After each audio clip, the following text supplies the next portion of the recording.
अस्सलाम वालेकुम। काबिल साद एहतराम किसान भाई और मुअज़्ज़िज़ नाज़रीन, किसान टाइम से मैं हूं आपका मेज़बान नियाज़ खान खिरानी और आप देख रहे हैं अपना प्रोग्राम सफ़र मंज़रों का।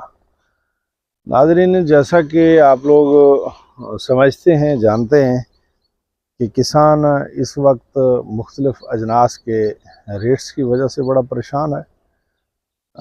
समझ नहीं पा रहा कि मेरी बका कैसे होगी। तो इन बुरे हालात में एक फ़सल ऐसी है जिसके ऊपर हम ये तवक्को बांध के खड़े हैं कि शायद ये मुतासिर ना हो, और वो फ़सल है तिली की फ़सल। जैसा कि मैं इस वक्त मौजूद हूँ अपने तिली के एक खेत में।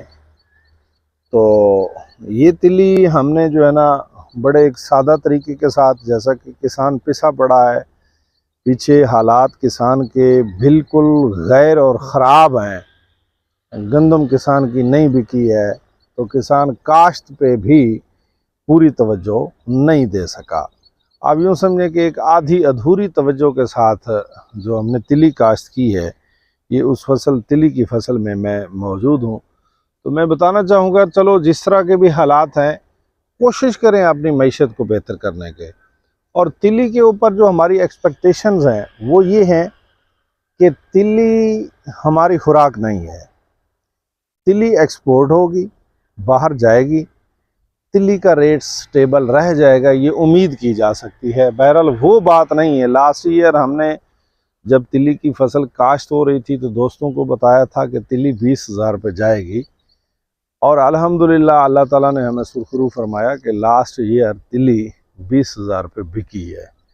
19,000 के ऊपर ऊपर तो हमने सेल की है। कुछ दोस्त किस्मत वाले जो हैं उनकी 20 से ऊपर भी बिकी है। इस साल आप 20 वाला ख्वाब मत देखिएगा।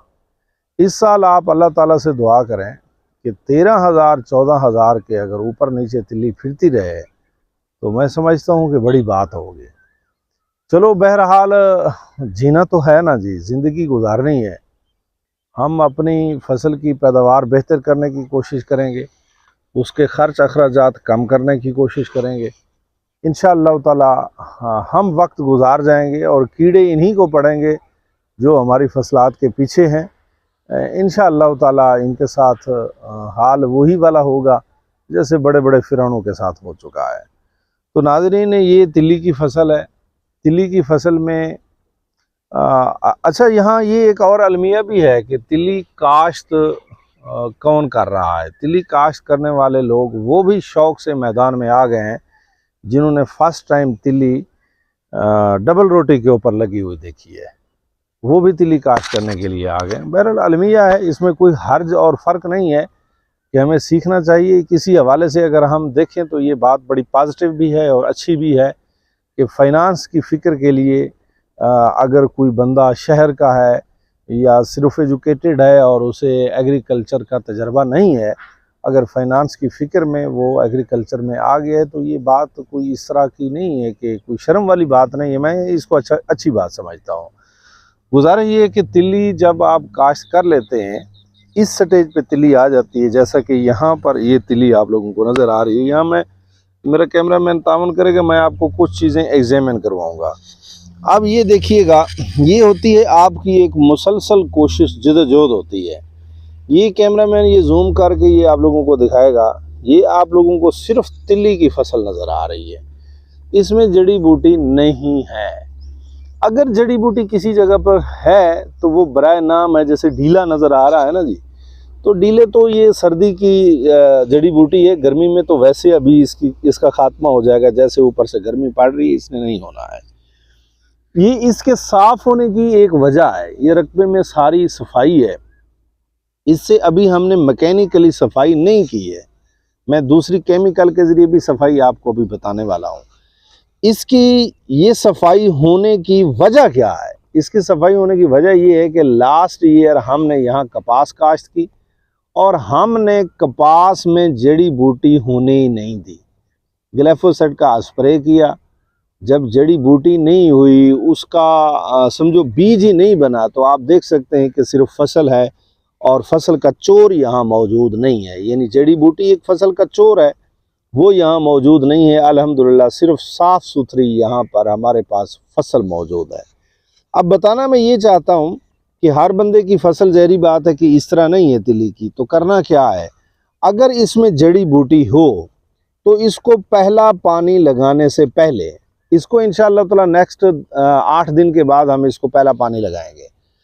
पहला पानी लगाने से पहले आपने इसकी मैकेनिकली सफाई करवा लेनी है। मैकेनिकली सफाई ज़हरी बात है कि बंदे करेंगे, उनके हाथ में दरांती हो या जो आप लोगों के पास अवेलेबिलिटी है, तो जो आप लोगों के पास जड़ी बूटी है उसको निकाल लेना है। मेरे पास यहाँ कोई ऐसी जड़ी बूटी नज़र नहीं आ रही जिसको मैं आप लोगों को प्रैक्टिकली निकालता दिखाऊं, तो मैं आपको एक ढीला ही निकालता दिखा सकता हूँ कि देखिए यहाँ पर ढीला मौजूद है।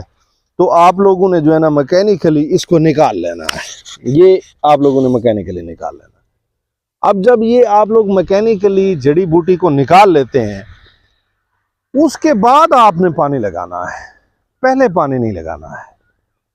सक्सेसफुली पहले आप लोगों ने मैकेनिकली अपने खेत में से जड़ी बूटी को आप लोग निकालें।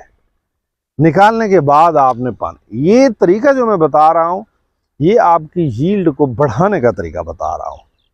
आप उसमें से मैकेनिकली निकालें। निकालने के बाद आपने उसको पहला पानी लगाना है। तिली को पहले पानी पे आपने हरगिज़ नहीं भूलना कि आपने तिली की फसल के अंदर फ्लड करना है असीटा जमा पेंडिमेथलिन।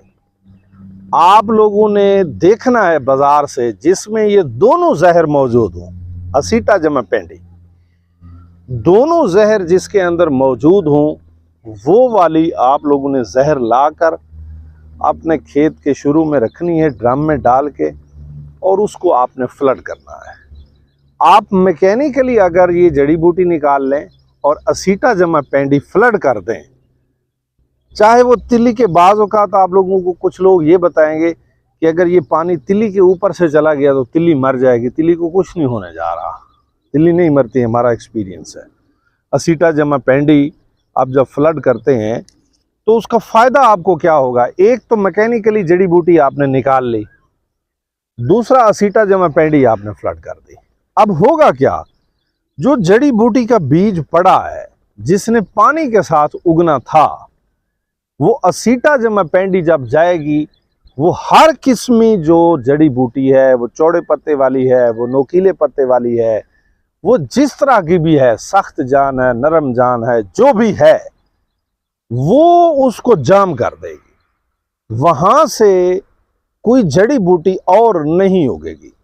ज़ाहिर बात है कि ये हमने जो तिली है, कोई हमने काश्त की 20-25 उसको अप्रैल को हमने काश्त की, 25-26 अप्रैल को, तो अब हम इसको 1 महीने के बाद पानी लगाने वाले हैं। जब हम इसको 1 महीने के बाद पानी लगाएंगे तो 1 महीना तो लाइफ इसकी गुजर गई है।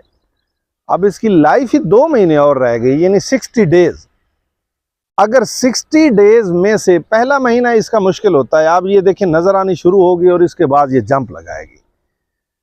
इसके बाद जब आप असीटा जमा पेंडी का आप लोग फ्लड करोगे तो 40 से 45 दिन तक वो कंट्रोल रखेगी।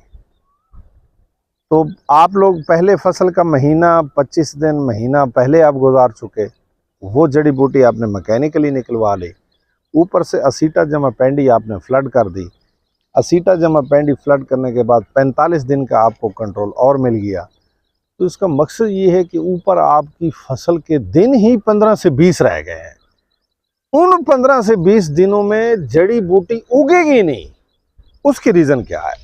उसकी रीज़न ये है कि सनलाइट ज़मीन पे जाती है तो जर्मिनेशन होती है। सनलाइट अगर ज़मीन पर ना जाए, डायरेक्ट सनलाइट ना जाए, तो वहाँ जड़ी बूटी की जर्मिनेशन ही नहीं होती है। वो 40-45 दिन के बाद वो झाड़ ही इतना ज़्यादा होता है कि सनलाइट ज़मीन के ऊपर पड़ती नहीं है, और इस तरह जड़ी बूटी उगने के बग़ैर आप लोगों की फसल तैयार हो जाती है। अगर आप इस तरीके से जड़ी बूटी का कंट्रोल हासिल कर लें तो आपकी जो यील्ड है, खादें जैसी भी आप लोग डालते हैं, जो भी आपकी तैयारी है, उसको कतई नज़र आप साइड पे रख दें।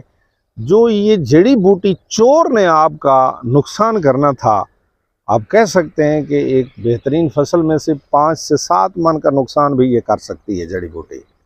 तो वो आपका नुकसान नहीं होगा और आपकी यील्ड बेहतरीन होगी। नाज़रीन, जड़ी बूटी पे कंट्रोल कीजिएगा, तिली की जड़ी बूटी पे, और अपनी यील्ड बढ़ाइएगा। अपनी यील्ड बढ़ाकर अपनी मईशत को कम से कम ठीक करने की कोशिश कीजिएगा। इंशाअल्लाह ताला हाज़िर होंगे एक बेहतरीन वीडियो के साथ। तब तक के लिए मुझे और मेरी टीम को दीजिए इजाज़त। अस्सलाम वालेकुम।